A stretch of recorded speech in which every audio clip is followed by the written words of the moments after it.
Shalom,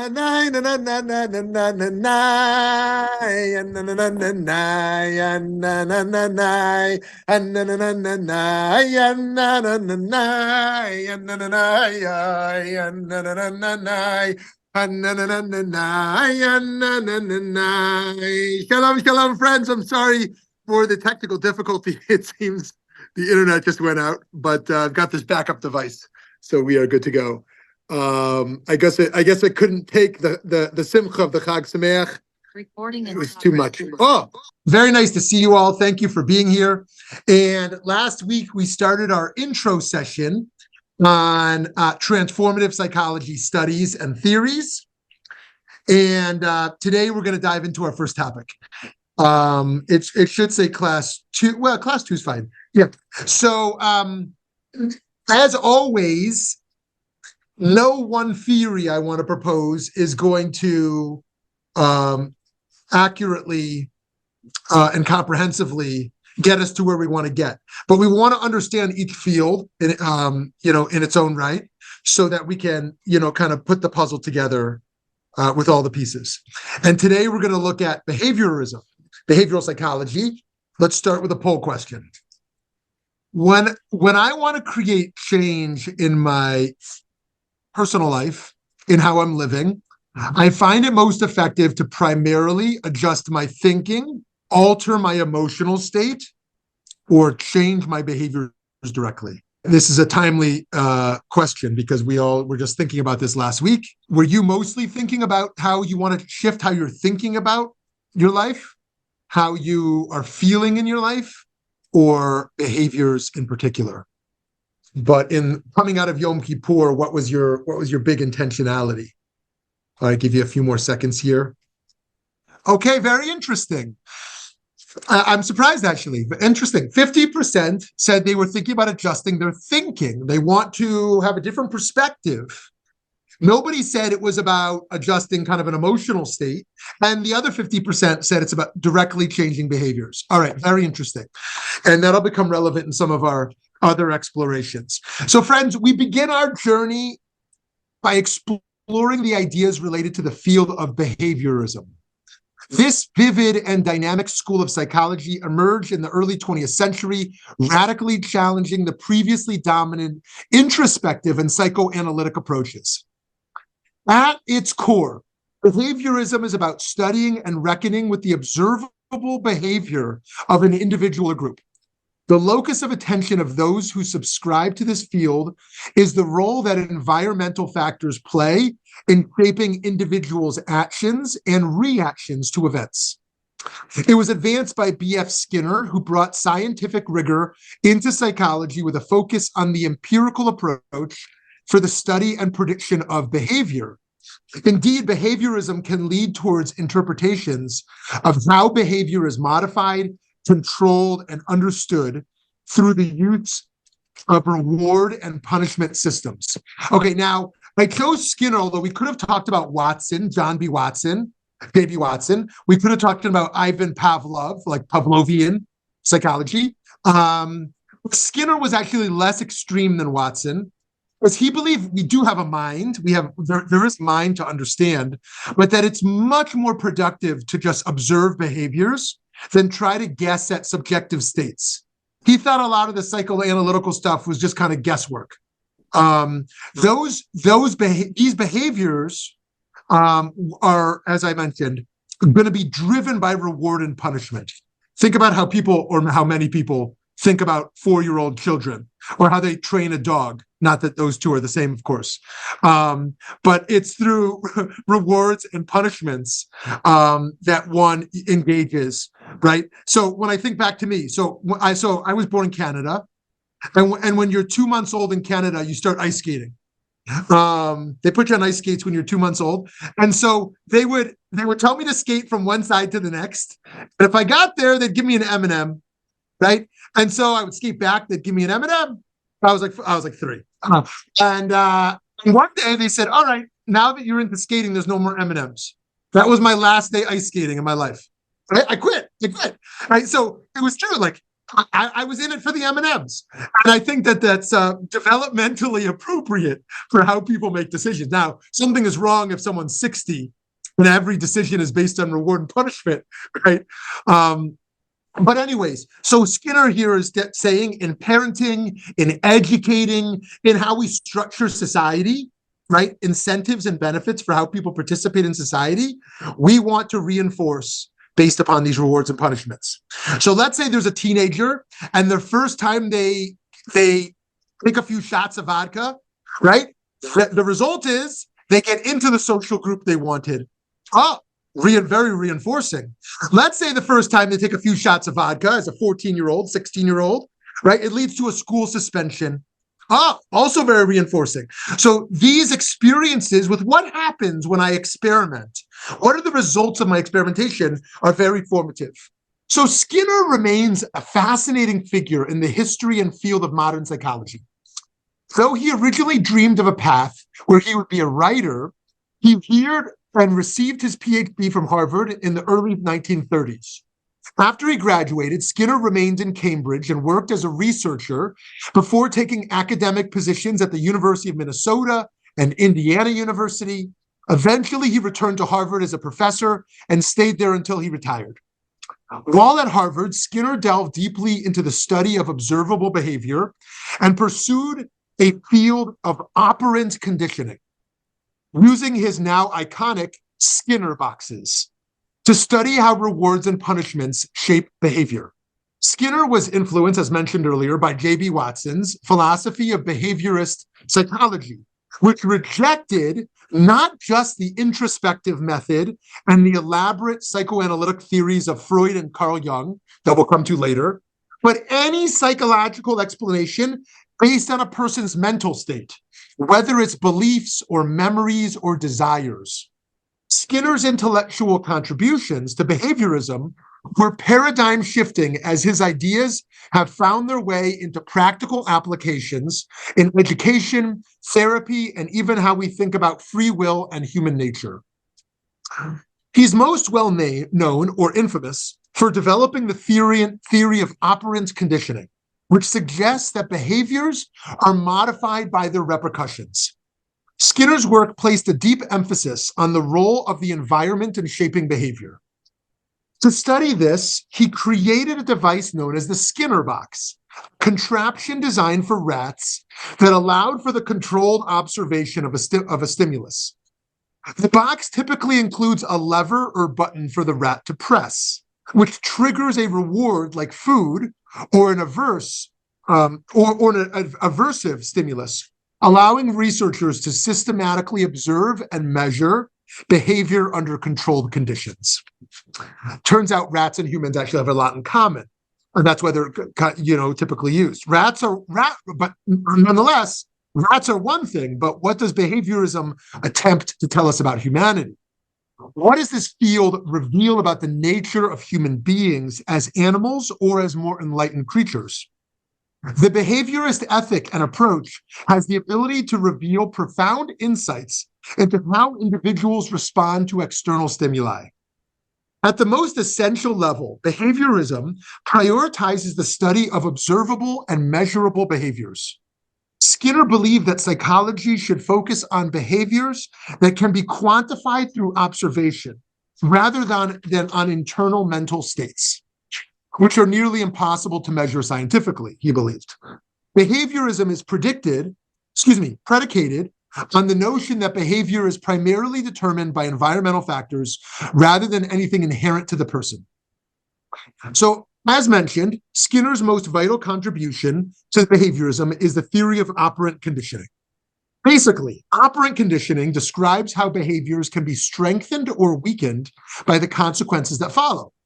Reinforcement, reward, and punishment are the basic components through which a behavior could be modified, illustrating the focus on environmental influences.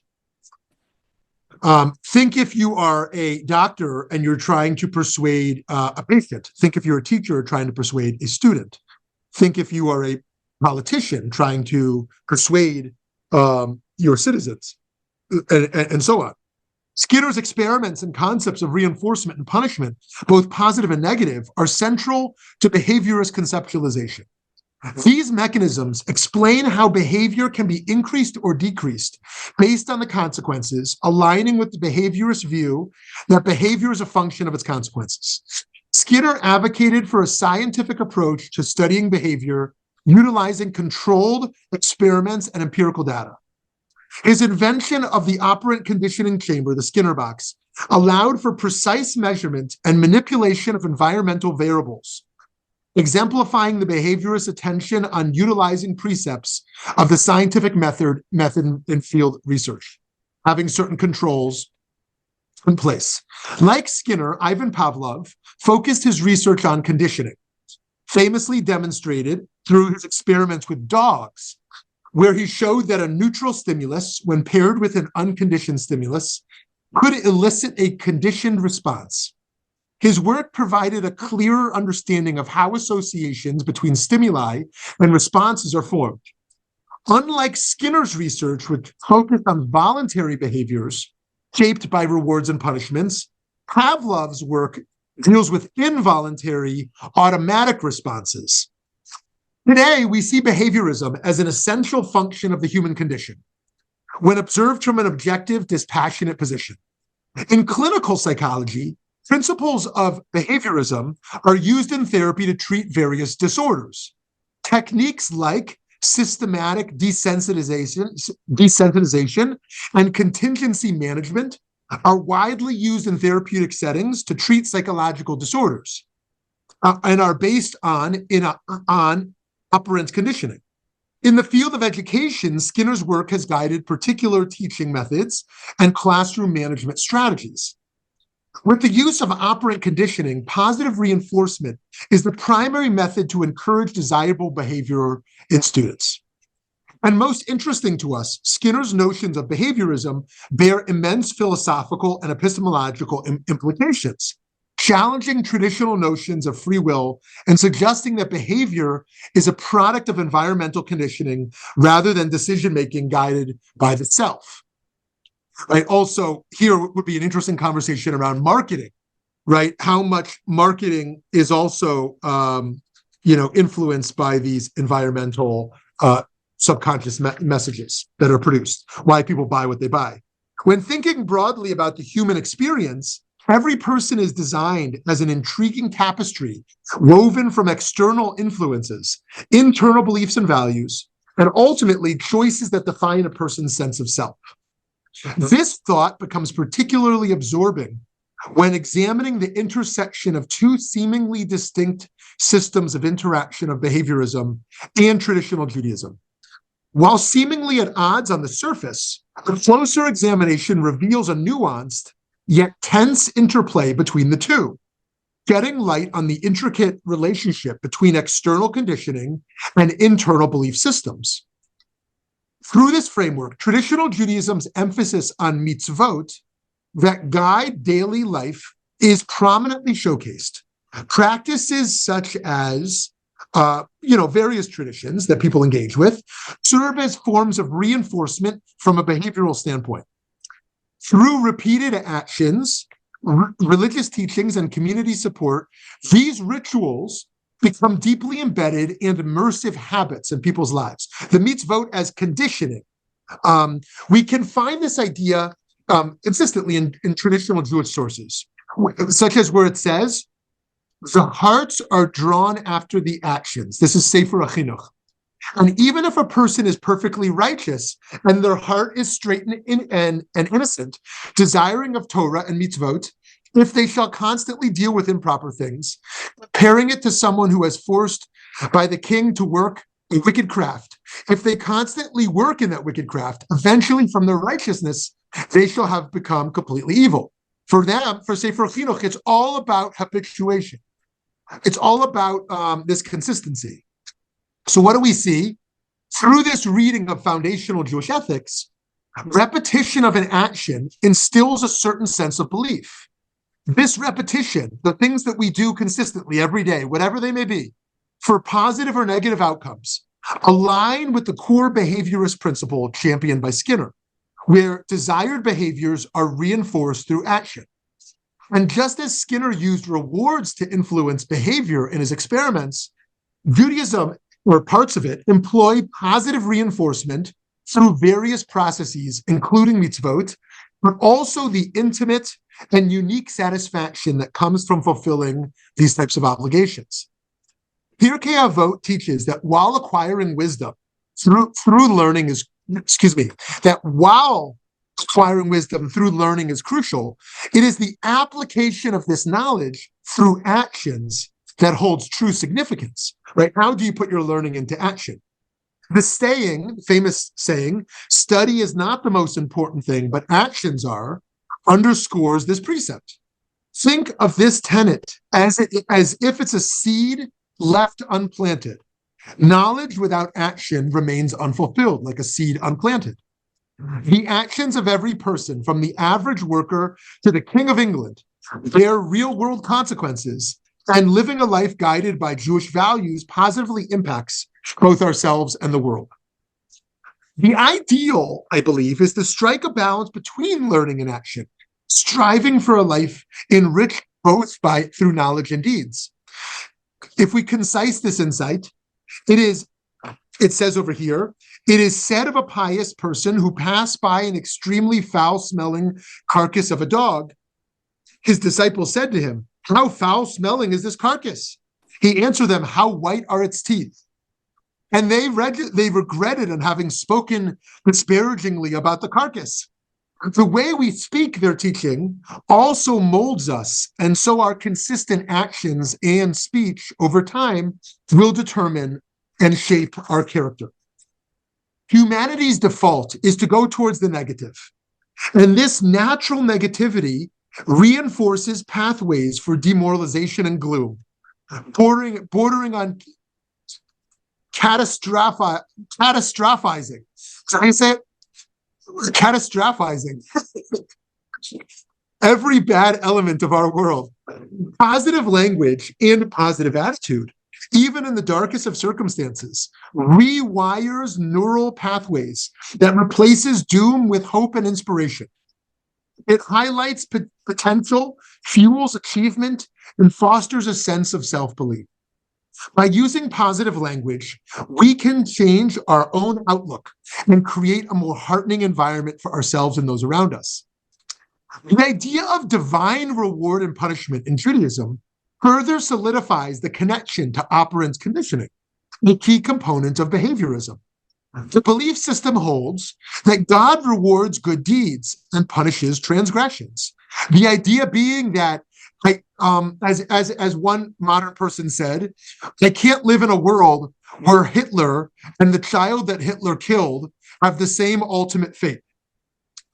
These perceived consequences function as a form of divine reinforcement, shaping moral and religious behavior, much like the rewards and punishments in Skinner's experiments. The motivation to lead a righteous life is driven by the promise of divine reward, while the fear of punishment serves as a deterrent against wrongdoing. Now, some of us may like that. We believe in an afterlife. Some of us may poo-poo that because either we don't believe in it or we think it's a really bad motive for doing good things. But let's say we had to choose between people acting on an average level morally, who reject kind of some ultimate world of rectification of justice, or a world where people acted with moral excellence based upon a belief in that there is a next life where justice is fulfilled. Which would we choose? Do we care more about the motive, that we're doing things right for their own sake? Or do we care more that people are doing more righteous things in the world? And I'll be interested in hearing your thought on that. Another prominent example here of how Jewish thought incorporates behavioral principles comes from Maimonides. Inspired by Aristotle's emphasis on character development through habit, Rambam suggested cultivating virtue through consistent practice.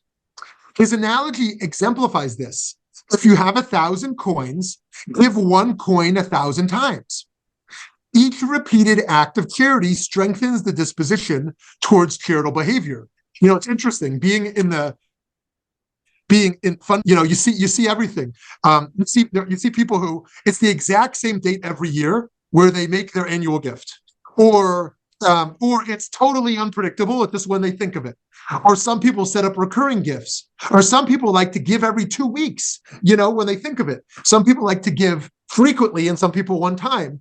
And it's interesting, the theories of charity, on why people give the way they do. Maimonides' view here was break it up as much as you can so that you can become more charitable. Beyond rituals and education, the convergence of behaviorism and Judaism extends into the realm of ethics.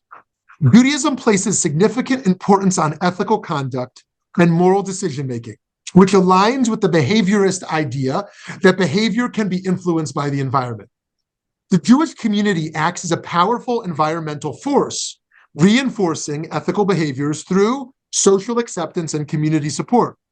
Negative behaviors are discouraged through disapproval and potential consequences. That's one of the parts of being in a community, of being embraced by community. This environment, both supportive and restorative, fosters a behavioral framework that, at least at its best, encourages ethical conduct, illustrating how external reinforcement can harmonize with internal moral principles. Jewish education, emphasizing the repetitive study and reciting of sacred texts like the Torah and Talmud, echoes Skinner's concept of shaping behavior through successive approximations and reinforcement. The repeated study strengthens not only the commitment to understanding the practices, but also the individual's connection to the religious texts and their core moral principles. These educational practices demonstrate how behaviorist principles are intricately interwoven into religious life, shaping actions, beliefs, and values. A critical tension arises when considering the concept of free will. Radical behaviorism, as proposed by Skinner, suggests that behavior is entirely determined by environmental factors and reinforcement history, a view that likely conflicts with the fundamental Jewish belief in free will, the ability to make independent moral choices. Rambam defines complete repentance as a scenario where an individual encounters the same opportunity to err as before, but chooses to thus demonstrate genuine change. This is actually one of my arguments for prison reform, is that for people to be able to rehabilitate, we actually need more real life scenarios where they are put in positions to make new choices. That exercising that choice is crucial to that recovery process. Centuries later, Viktor Frankl, who we'll come to later, would add Pasal to the concept of the unique human capacity for choice between stimulus and response. According to Frankl, it's the moment of pause and the ability to choose our response that differentiates humans from animals, right? Again, J.B. Watson, Pavlov, Skinner, animals are like humans because we're predictable. We're predictable, and our environment, our stimuli will determine what we do. But over here, Frankl, who's embracing free will, thinks there is a moment between stimulus and response that fundamentally makes us human. That even though the last 1,000 times this stimulus gave the same response, today I do something different because I have that moment to pause. According to Frankl, it is this moment of pause and the ability to choose our response that differentiates humans from animals, who typically react instinctively to stimuli. Both perspectives highlight the importance of self-control and the transformative power of conscious decision-making in personal growth and ethical behavior. The late Rabbi Adin Steinsaltz, who passed away a few years ago and translated the whole Talmud, placed immense value on consistent engagement with religious life, who argued that a profound understanding of Jewish tradition and a deep connection to one's faith weren't achieved through sporadic efforts, but rather through disciplined and regular study and observance. By consistently engaging with this practice, he believed individuals strengthen the fabric of the community, reinforcing shared traditions and fostering a sense of collective identity. Now, so just to hammer this home, when he was asked what is the most important Jewish value, his answer was not love or compassion or justice. His answer was consistency. That if you think something is important, then you live it consistently. You're charitably consistent, you're giving consistently, whatever it is, it's not on your calendar 3 times a year, right? What matters to you, you live consistently. And so that, that essentially our values are measured not based on our beliefs, but by what we do every day. By consistently engaging, the Korban Tamid is a ritual sacrifice in the temple era of Judaism. And this Korban Tamid wasn't offered on special occasions when it was convenient, but rather it was a ritual done every day, regardless of circumstance, and in doing so gave a rhythm of one's service. You brought your daily offering twice a day. And as with any habit, consistent practice strengthens our connection and makes it a natural part of our daily lives. It's a profound question. What is my Korban Tamid? What is my daily offering to the world that I don't do when it's convenient, but I ensure that I will do it every day? Rabbi Steinsaltz didn't advocate for rote memorization. He didn't advocate for aimless rituals. Instead, in his vision, he imagined consistent practice, whether that's prayer or study or other spiritual commitments, as the foundation for developing a rich spiritual life. This regular immersion wasn't solely for individual benefit. On a meta level, this daily offering wasn't an overly complex or resplendent offering, rather highlighting that even these small acts, really small things it might be, 20-second acts, done consistently hold great significance. Furthermore, the lessons of this Korban Tamid mean fulfilling these commitments, even if the reasons behind them aren't immediately clear, right? You might engage in some form of advocacy in the world on a daily basis where you don't know if you're going to win the cause, or you say a prayer and you don't know if anyone's listening, right? Or you engage in a ritual or an act of kindness, you don't know the impact, right? In essence, consistent practice, as he championed, offered a pathway to both personal growth and strengthening of communal bonds. And I would say to you all, although I'm a little self-interested in saying this, let's say 99% of what I share in these classes is boring. You continue to show up, right? You continue to show up, even if it doesn't work sometimes, or you're falling asleep most of the time, because of the below average, of stimulation of content. But the consistency of saying, I'm going to be there Tuesday at 10, right? I'm going to be there Tuesday at 10 as part of my spiritual, intellectual, moral commitment in the world. Is something that most of us are doing here.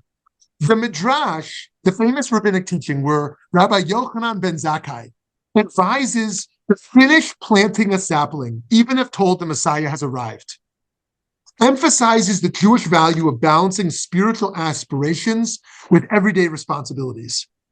This perspective underscores the importance of engaging in consistent, meaningful actions that contribute to personal and communal well-being. Reflecting the principle of tikkun olam, repairing the world, it also highlights the sanctity of the physical world and the significance of practical efforts in sustaining it, resonating with the idea that while ultimate redemption is awaited, human duty lies in the perpetual, steadfast nurturing of the world. In the realm of social justice, we live with the imperative to consistently work towards tikkun olam. Traditional Jewish teachings emphasize that actively engaging in righteous deeds contributes to this goal, suggesting that pausing such efforts might delay the arrival of Mashiach. This perspective aligns with the belief of consistent daily actions being essential for meaningful change. Growing up, my engagement in social justice was limited to occasional volunteer efforts, such as participating in a mitzvah day several times a year, if we went at all. However, my understanding and commitment to service fundamentally shifted through immersive experiences as a young adult. When I was in college, spending entire summers in Ghana and Ukraine, and where I was engaged in daily hands-on work, profoundly transformed my perspective of what it means to try to live a life of service. The continuous, consistent effort of holding a shovel every day or feeling the calluses imprint on our palms and the blood and sweat, perhaps, that drips on the raw earth helped me to realize the impact of service as an extension of spiritual existence. These experiences underscore the case for immersive service opportunities for young adults. While having a genuine heart and a passion to improve one's community is commendable, it's through regular, perhaps daily commitment where true transformation occurs. The ability to create the space where individuals engage in consistent service instills a sense of responsibility and a deeper connection to the work, making the shift towards a life of dedicated social justice more attainable and impactful. I have to say, one of the things I'm worried about in the most likely presidential election outcome is that people will become very lazy. I think we saw that in the Obama era. People were like, oh, the Messiah is here. Obama's going to solve all these problems. And then people stopped volunteering and getting involved. One of the things that personally has agitated me is that people were so fired up about immigrant rights in the Trump administration. Oh, he's attacking immigrants. He's attacking immigrants. Let's stand for immigrants. Our work was thriving because everybody wanted to volunteer. And then in the Biden administration, although I've generally been pleased with many dimensions, even when he has policies that are identical, nobody cares. Nobody gets worked up about a Biden administration policy of closing the border to asylum seekers. Nobody's out there protesting it. Nobody's lining up to join us, right? That people feel, oh, I got my political win. I don't need my daily service, right? And I think this is where politics is very distracting to this spiritual commitment. It's vital to consider how these insights can be relevant to those who may not be scholars, but are seeking practical wisdom. When reflecting on personal experiences, one can sense meaningful connections. For instance, when I became a parent, no amount of reading an endless stack of books or talking to experienced parents fully prepared me for that role. It was the consistent day-to-day engagement in parenting activities that truly shaped me into the parent I'm trying to become.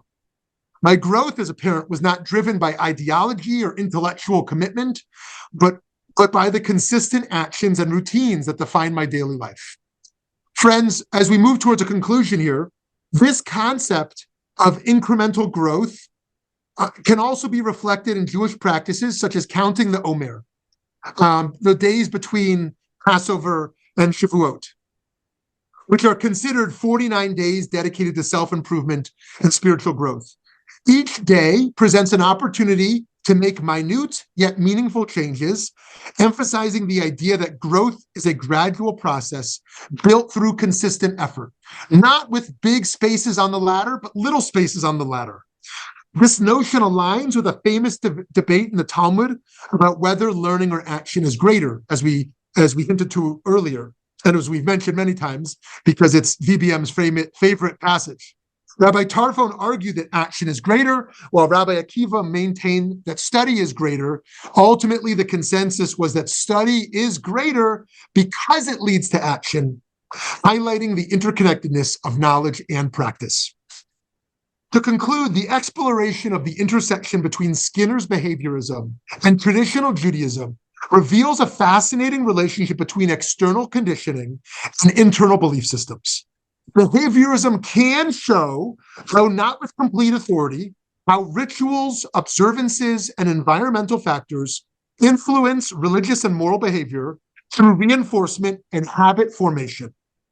Judaism goes beyond these external influences, however, by incorporating them into a complex framework that emphasizes faith, personal conviction, and even for some, divine guidance. This interaction showcases the diverse aspects of devotion, demonstrating the ongoing human endeavor to comprehend the intricate connection between thoughts, actions, and the world around us. Instead of being in opposition, the dynamic interplay between reinforcement and belief enhances both tradition, offering a deep insight into human behavior and the transformative impact of Jewish thought for the modern world.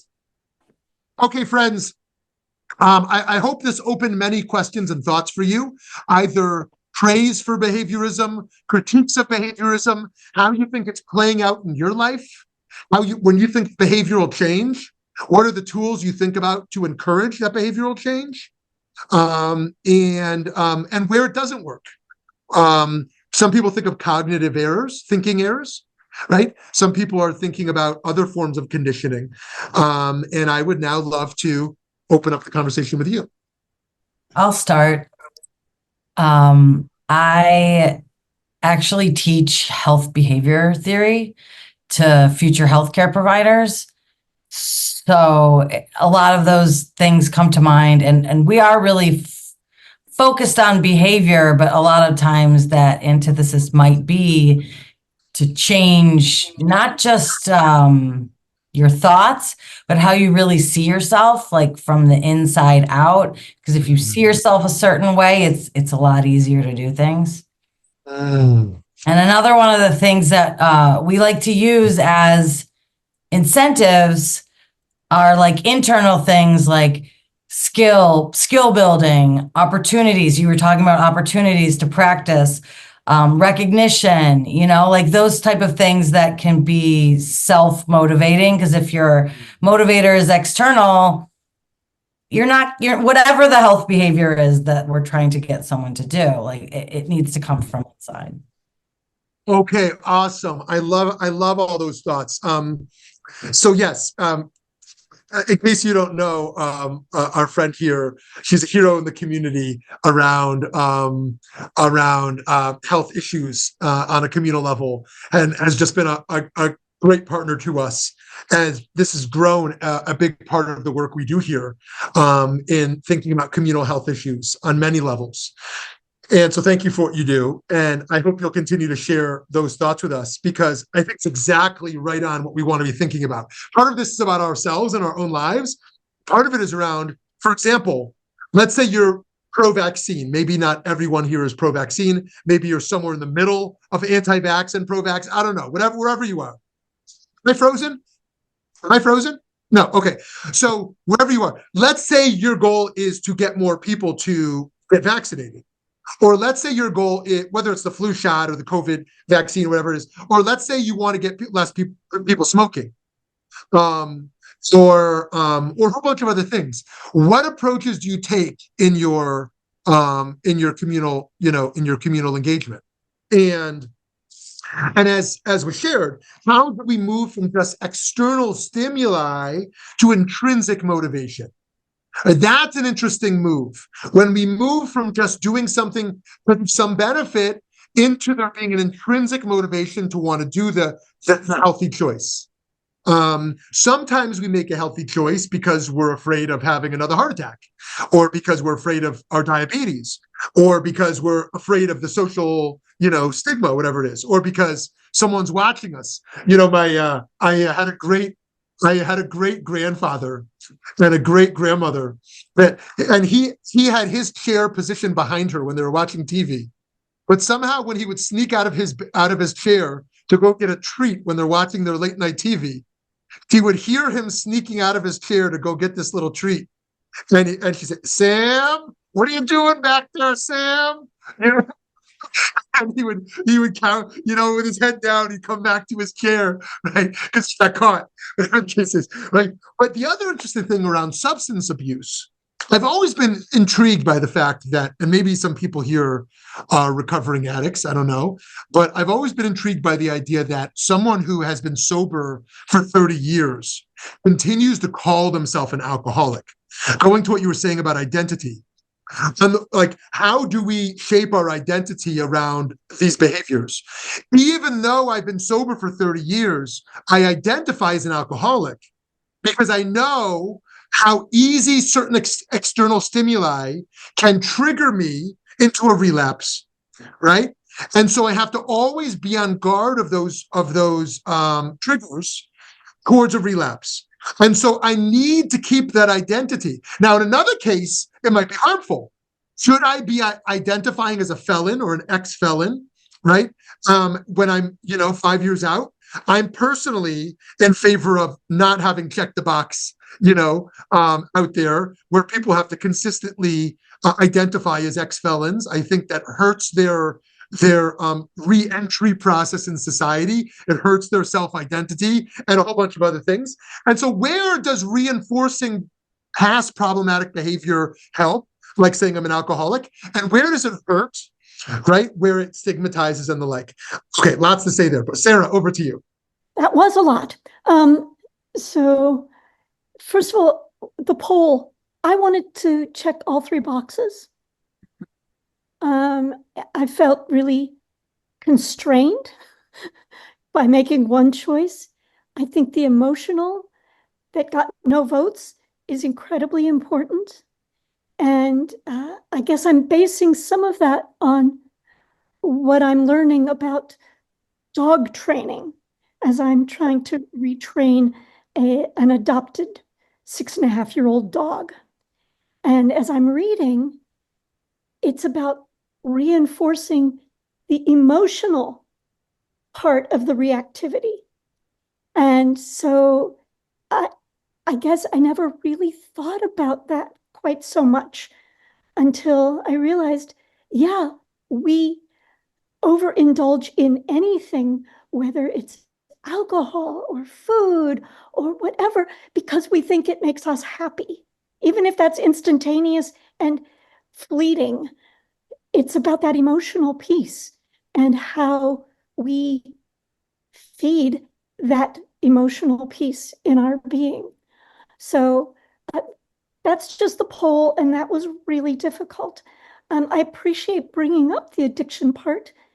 I think that for me, I had an addicted behavior probably since youth of berating myself when I did something wrong, when I wasn't as perfect as I wanted to be, and discovered the notion of just that pause that we talked about of stopping and saying, wait a minute, you can't talk to me like that. And how my behavioral change occurred because I kept stopping that Yetzer Hara or whomever from berating me as a human. I appreciated also the idea of addiction and needing to draw that bright line and not step over that bright line. For me, it's walking in, seeing. I learned a mantra that I really appreciated, walking into the store and seeing all the candy that is sitting there, all those seductive things, and being able to say, not my food.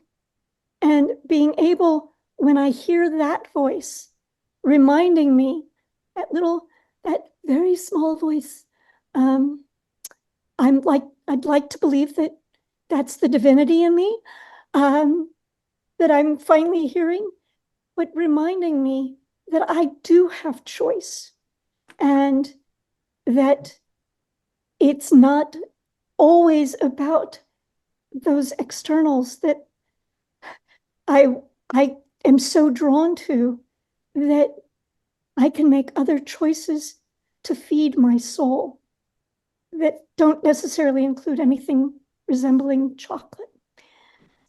I'm complete. Are you sure chocolate doesn't solve all our problems? No, you said many more profound things than that. But thank you. That was deep and beautiful. And I'm gonna open up to people who want to engage with what Sarah said, or if you want to go in new directions. So many different foods for thought you shared with us. Yeah, hi Gary. Good morning, everyone. Hag Sameach. I want to go in just a little bit different direction between repetitiveness of doing something, as whoever Skinner, whoever you quoted there. The comment that I have is, if you live in a community such as the Orthodox community, you're reminded every day because you have all these rituals. You go to you pray 3 times a day. You study. You're constantly engaged in remembering or being reminded about these things that we should or should do. But in the progressive Jewish world, we don't have those. Across the movements, you may or may not have minions. You go to shul on Friday night or maybe Shabbat morning. Those rituals that the rabbis where you mentioned says is really important. And I find that community is really important to help bring us together as community rather than always trying to do things yourself. I just wonder what you think about the difficulty in doing remembering or doing these things in a progressive world compared to an observant Orthodox world. I think, Gary, that you just, put your finger on the biggest divide between the progressive Jewish world and the Orthodox world. It's not about, I mean, there's 1,000 differences you could point to, but I think fundamentally it's about a sense of divine obligation. I think in Orthodoxy, people feel divinely obligated to do these 1,000 things. And so there is no choice. I'm going to do it all because that's what I am committed to doing. And there's pros and cons to that. That might speak to us, that might not speak to us. And in progressive Judaism, the pros and cons of people doing what they want to do and not having a sense that one is divinely obligated to do everything. I'm going to do what's meaningful for me. I'm going to do what speaks to me. And I think that's one of the greatest challenges of progressive Judaism in consistently building community, or not adapting to whatever is most appealing to engage new numbers. Right? Orthodoxy doesn't want to change its packaging or its product because why do we have to? Right? People obligated are going to come. Whereas progressive Judaism has to constantly remarket and kind of reinvent the product also so that it's relevant, it's interesting, people want to show up for it. And I think that this is true for not just Judaism, religion around the world. If you look at traditional Islam versus progressive Islam, Christianity most certainly. But interesting enough, Christianity is a little different where evangelical Christianity we might call Orthodox Judaism. I mean, probably Catholicism is the closest, but let's say evangelicals like it because it's the most dogmatic in a sense. It's the most kind of traditional, but it's reinventing itself consistently, because of it being a born again kind of commitment. So yeah, I think though that religion around the world is grappling with exactly that issue, that there's fundamentalism, and fundamentalism really works. It really works because people feel so deeply connected and committed. But fundamentalism also has a lot of shadow sides to it in terms of what it can produce. What we don't know yet, because it's simply too soon, is whether any form of progressive religious identities can survive. It's way too soon to know if this is just a quick fad that basically emerges into secularism, and really all that's really going to survive is secularism and fundamentalism, or if this middle space of kind of reason and revelation is going to make it. But I think that the numbers in Orthodoxy continue to grow, and the numbers in progressive Judaism continue to decline. And by and large, the numbers show, and I think that's concerning. That's concerning as somebody who's very invested in liberal Judaism. Gary, any response to that, Gary? I don't know. Yeah, I mean, I happen to agree, but at the same token, if you're not exposed, if progressive Judaism is not exposed to other thought processes, and just stick with their movement line, then how does one get exposed to things that may be important in their life or may have meaning, but they don't know that? Mm-hmm. Right. Does that make sense to you?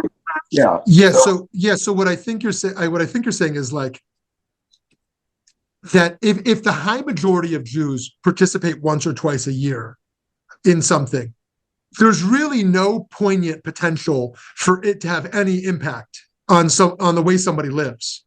Going back to this behaviorism approach, at least, the notion that one needs consistent behaviors to actually shape this identity and these commitments. And so from that perspective, I think liberal Judaism is failing. It might be that one identifies as liberally Jewish, one has some beliefs, some values, but if one doesn't act on those consistently, in a communal realm, even if they might on a personal realm, right? Like, does that actually, again, just from this behaviorist perspective, have any lasting impact? And as so anyways, lots more to say there. But Matthew, I see your hand is up. Let's go to you, Matthew. Yeah, I just have a different kind of question. We talk about positive reinforcement behaviorism. What about the young adults growing up who've had helicopter parents who have swooped in, who've never had a failure, who've been bailed out of problem after problem? How do they develop? In the Skinner model, I'm thinking of the young 18-year-old who has a false ID, uses it in a bar. Something goes wrong, and the parents hire a lawyer, and it's a minor slip. Some people grow up without ever accepting responsibility or thinking that there are consequences to their action. Mm-hmm. And how do you deal with them, or how do you deal with the parents? Mm-hmm. We had friends many years ago who paid for everything for their daughter, and they were comfortable. They bought her the apartment, they paid for law school and everything. She finally got her first job, and her mother said, I'm cracking down in front of me. Well, we're still going to pay for the apartment, but I'm not letting her use my Saks Fifth Avenue card anymore. How does that person ever grow, and where do you intervene? Do you intervene with them when they have a problem, or do you have to intervene with the parents? So the concept of Jewish community, how you act a certain way, I'm just not sure how you address this type of problem. Yeah, I appreciate what you're saying. This parenting approach that protects or shields a child from ever having to face certain consequences. How can they learn responsibility? Because this behaviorist approach is precisely that by experiencing those negative consequences, one will shift their behavior. And if they're shielded from that, how will they ever make that pivot? I think a similar thing is going on with climate change right now, where, nobody's shielding us. Well, actually, no, we are. Around wealth, people with wealth can be shielded from certain consequences. I don't know if you saw Mar-a-Lago, Trump's, I didn't mean to bring up Trump again, but his palace over there in Mar-a-Lago was built in a way to weather the storm. I don't know if you read about this, the way the concrete was put down, this and that. So people of significant means are able to kind of be shielded from the consequences of the bad collective human behavior around environmental, impact. What about Los Angeles, where when there's water rationing, you just fine if you use too much water? And wealthy people said, so what? Big deal. And it becomes a sense of entitlement of children of wealthy people, and a cause of resentment in other communities. Right. So how do we? Yeah, please. Go ahead. Yeah. Yes, exactly. So how do we? So moving from the parenting question to the societal question of how do we protect people we care about in our society, while also enabling people to really taste the negative consequences of the harm that we're collectively causing. And I think there's many issues where this is the case. How does a community stop someone from having the over-the-top $100,000 bat mitzvah? Yeah, as somebody who's planning a parking lot bat mitzvah right now, you have my attention. My wife was not thrilled. The nicest bat mitzvah we went to recently was a luncheon, all the relatives and friends of the parents and grandparents, basically, and then a party for the kids at night. It's so low key and so wonderful. Right. Right. And they could afford a lot more, but they chose that this was the value they wished to convey. That was a religious ceremony. Yeah. Yeah. Okay, awesome. Good. Time for one more person. If there's one more person who wants to hop in here, thank you for that, Matthew. Let's see, Steve or Ken or Isaac or David or Alex or Shulamit. Steve. Hi, Steve. Hi. Good morning.